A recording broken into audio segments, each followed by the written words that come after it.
Bienvenidos al Cuento para Llevar.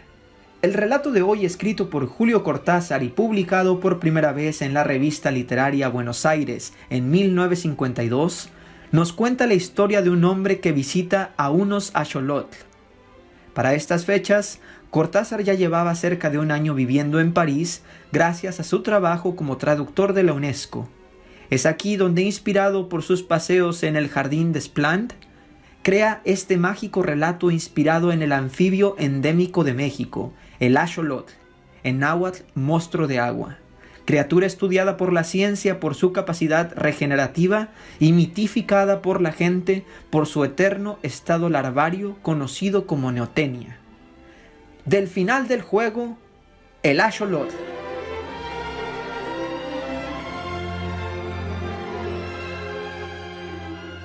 Hubo un tiempo en que yo pensaba mucho en los axolotl. Iba a verlos al acuario del Jardín des Plantes y me quedaba horas mirándolos, observando su inmovilidad, sus oscuros movimientos. Ahora soy un axolotl. El azar me llevó hasta ellos una mañana de primavera en que París abría su cola de pavo real después de la lenta invernada. Bajé por el boulevard de Port-Royal, tomé Saint-Marcel y l'Hôpital y vi los verdes entre tanto gris y me acordé de los leones. Era amigo de los leones y las panteras, pero nunca había entrado en el húmedo y oscuro edificio de los acuarios. Dejé mi bicicleta contra las rejas y fui a ver los tulipanes. Los leones estaban feos y tristes, y mi pantera dormía. Opté por los acuarios. Soslayé peces vulgares hasta dar inesperadamente con los axolotl. Me quedé una hora mirándolos y salí incapaz de otra cosa.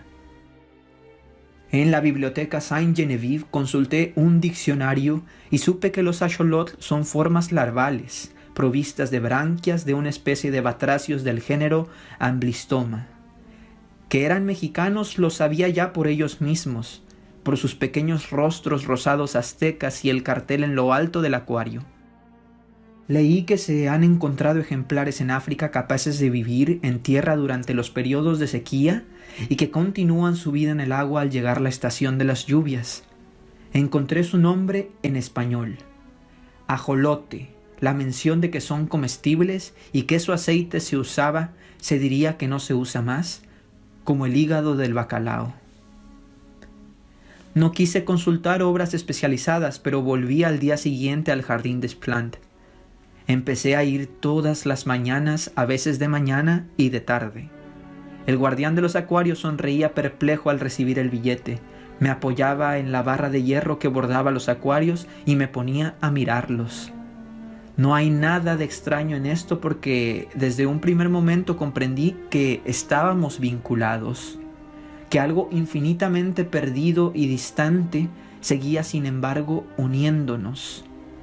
Me había bastado detenerme aquella primera mañana ante el cristal donde unas burbujas corrían en el agua. Los axolotl se amontonaban en el mezquino y angosto, solo yo puedo saber cuán angosto y mezquino, se amontonaban en ese angosto piso de piedra y musgo del acuario. Había 9 ejemplares y la mayoría apoyaba la cabeza contra el cristal, mirando con sus ojos de oro a los que se acercaban. Turbado, casi avergonzado, sentí como una impudicia asomarme a esas figuras silenciosas e inmóviles aglomeradas en el fondo del acuario. Aislé mentalmente una situada a la derecha y algo separada de las otras para estudiarla mejor. Vi un cuerpecito rosado como translúcido. Pensé en las estatuillas chinas de cristal lechoso, semejante a un pequeño lagarto de 15 centímetros, terminando en una cola de pez de una delicadeza extraordinaria, la parte más sensible de nuestro cuerpo. Por el lomo le corría una aleta transparente que se fusionaba con la cola, pero lo que me obsesionó fueron las patas, de una finura sutilísima, acabadas en menudos dedos, en uñas minuciosamente humanas. Y entonces descubrí sus ojos, su cara, 2 orificios como cabezas de alfiler, enteramente de un oro transparente, carentes de toda vida, pero mirando, dejándose penetrar por mi mirada que parecía pasar a través del punto áureo y perderse en un diáfano misterio inferior. Un delgadísimo halo negro rodeaba el ojo y los inscribía en la carne rosa, en la piedra rosa de la cabeza vagamente triangular, pero con lados curvos e irregulares que le daban una total semejanza con una estatuilla corroída por el tiempo.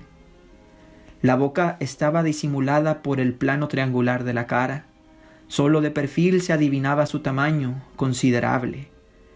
De frente una fina hendedura rasgaba apenas la piedra sin vida. A ambos lados de la cabeza, donde hubieran debido estar las orejas, le crecían 3 ramitas rojas como de coral. Una excrescencia vegetal, las branquias, supongo. Y era lo único vivo en él. Cada 10 o 15 segundos las ramitas se enderezaban rígidamente y volvían a bajarse. A veces una pata se movía apenas.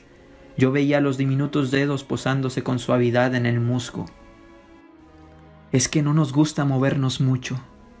Y el acuario es tan mezquino. Apenas avanzamos un poco nos damos con la cola o la cabeza de otro de nosotros. Surgen dificultades, peleas, fatiga. El tiempo se siente menos si nos estamos quietos. Fue su quietud la que me hizo inclinarme fascinado la primera vez que vi a los axolotl. Oscuramente me pareció comprender su voluntad secreta, abolir el espacio y el tiempo con una inmovilidad indiferente. Después supe mejor la contracción de las branquias, el tanteo de las finas patas en las piedras, la repentina natación. Algunos de ellos nadan con la simple ondulación del cuerpo. Todo esto me probó que eran capaces de evadirse de ese sopor mineral en el que pasaban horas enteras. Sus ojos sobre todo me obsesionaban. Al lado de ellos, en los restantes acuarios, diversos peces me mostraban la simple estupidez de sus hermosos ojos semejantes a los nuestros. Los ojos de los axolotl me decían de la presencia de una vida diferente, de otra manera de mirar.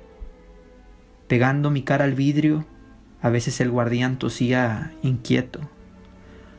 Buscaba ver mejor los diminutos puntos áureos, esa entrada al mundo infinitamente lento y remoto de las criaturas rosadas. Era inútil golpear con el dedo en el cristal. Delante de sus caras no se advertía la menor reacción. Los ojos de oro seguían ardiendo con su dulce, terrible luz. Seguían mirándome desde una profundidad insondiable que me daba vértigo. Y sin embargo, estaban cerca. Lo supe antes de esto, antes de ser un axolotl. Lo supe el día en que me acerqué a ellos por primera vez. Los rasgos antropomórficos de un mono revelan, al revés de lo que cree la mayoría, la distancia que va de ellos a nosotros. La absoluta falta de semejanza de los axolotl con el ser humano me probó que mi reconocimiento era válido, que no me apoyaba en analogías fáciles. Solo las manecitas. Pero una lagartija tiene también manos así y en nada se nos parece. Yo creo que era la cabeza de los axolotl, esta forma triangular rosada con los ojitos de oro. Eso miraba y sabía, eso reclamaba. No eran animales. Parecía fácil, casi obvio, caer en la mitología. Empecé viendo en los axolotl una metamorfosis que no conseguía anular una misteriosa humanidad. Los imaginé conscientes, esclavos de su cuerpo, infinitamente condenados a un silencio abismal, a una reflexión desesperada. Su mirada ciega, el diminuto disco de oro inexpresivo y sin embargo terriblemente lúcido, me penetraba como un mensaje. ¡Sálvanos! ¡Sálvanos! Me sorprendía musitando palabras de consuelo, transmitiendo pueriles esperanzas. Ellos seguían mirándome inmóviles. De pronto las ramillas rosadas de las branquias se enderezaban. En ese instante yo sentía como un dolor sordo. Tal vez me veían. Captaban mi esfuerzo por penetrar en lo impenetrable de sus vidas. No eran seres humanos, pero ningún animal había encontrado una relación tan profunda conmigo. Los axolotl eran como testigos de algo y a veces como horribles jueces. Me sentía innoble frente a ellos. Había una pureza tan espantosa en esos ojos transparentes. Eran larvas, pero larva quiere decir máscara y también fantasma. Detrás de esas caras aztecas, inexpresivas y sin embargo de una crueldad implacable, ¿qué imagen esperaba su hora? Les temía. Creo que de no haber sentido la proximidad de otros visitantes y del guardián, no me hubiese atrevido a quedarme solo con ellos. «Usted se los come con los ojos», me decía riendo el guardián, que debía suponerme un poco desequilibrado. No se daba cuenta de que eran ellos los que me devoraban lentamente por los ojos de un canibalismo de oro. Lejos del acuario no hacía más que pensar en ellos, era como si me influyeran a distancia. Llegué a ir todos los días y de noche los imaginaba inmóviles en la oscuridad, adelantando lentamente una mano que de pronto encontraba la del otro. ¿Acaso sus ojos veían en plena noche y el día continuaba para ellos indefinidamente?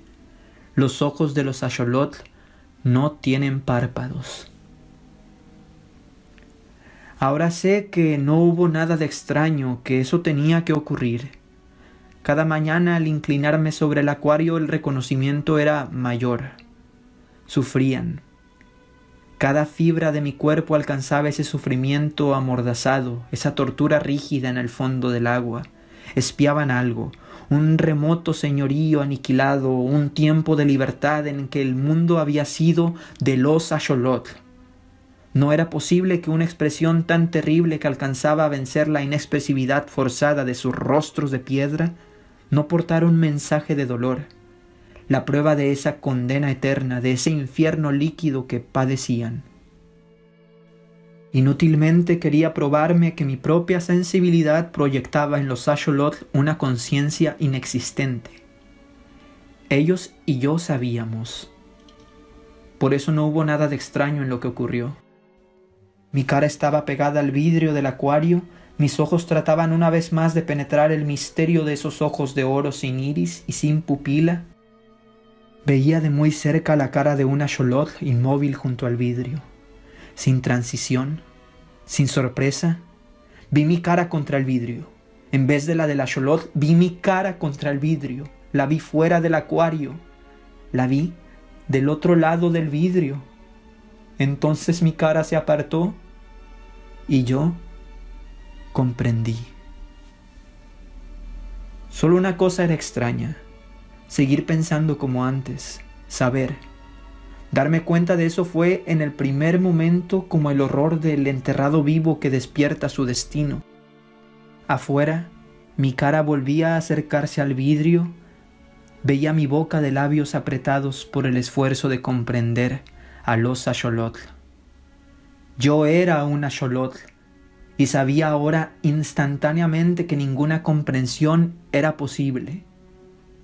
Él estaba fuera del acuario, su pensamiento era un pensamiento fuera del acuario. Conociéndolo, siendo él mismo, yo era un axolotl y estaba en mi mundo. El horror venía, lo supe en el mismo momento, de creerme prisionero de un cuerpo, en el cuerpo de un axolotl, transgrimado a él con mi pensamiento de hombre, enterrado vivo en un axolotl, condenado a moverme lúcidamente entre criaturas insensibles. Pero aquello cesó cuando una pata vino a rozarme la cara, cuando moviéndome apenas a un lado vi a un axolotl junto a mí que me miraba, y supe que también él sabía. Así, sin comunicación posible, pero tan claramente. O yo estaba también en él, o todos nosotros pensábamos como un hombre, incapaces de expresión, limitados al resplandor dorado de nuestros ojos que miran la cara del hombre pegada al acuario. Él volvió muchas veces, pero viene menos ahora. Pasa semanas sin asomarse. Ayer lo vi. Me miró largo rato y se fue bruscamente. Me pareció que no se interesaba tanto por nosotros, que obedecía a una costumbre. Como lo único que hago es pensar, pude pensar mucho en él. Se me ocurre que al principio continuamos comunicados, que él se sentía más que nunca unido al misterio que lo obsesionaba. Pero los puentes están cortados entre él y yo, porque lo que era su obsesión es ahora un axolotl, ajeno a su vida de hombre. Creo que al principio yo era capaz de volver en cierto modo a él, solo en cierto modo. Volver y mantener alerta su deseo de conocernos mejor. Ahora soy definitivamente un axolotl. Y si pienso como un hombre solo porque todo axolotl piensa como un hombre dentro de su imagen de piedra rosa. Me parece que de todo esto alcancé a comunicarle algo en los primeros días, cuando yo todavía era él. Y en esta soledad final, a la que él ya no vuelve, me consuela pensar que acaso va a escribir sobre nosotros, creyendo imaginar un cuento, va a escribir todo esto sobre los axolotl.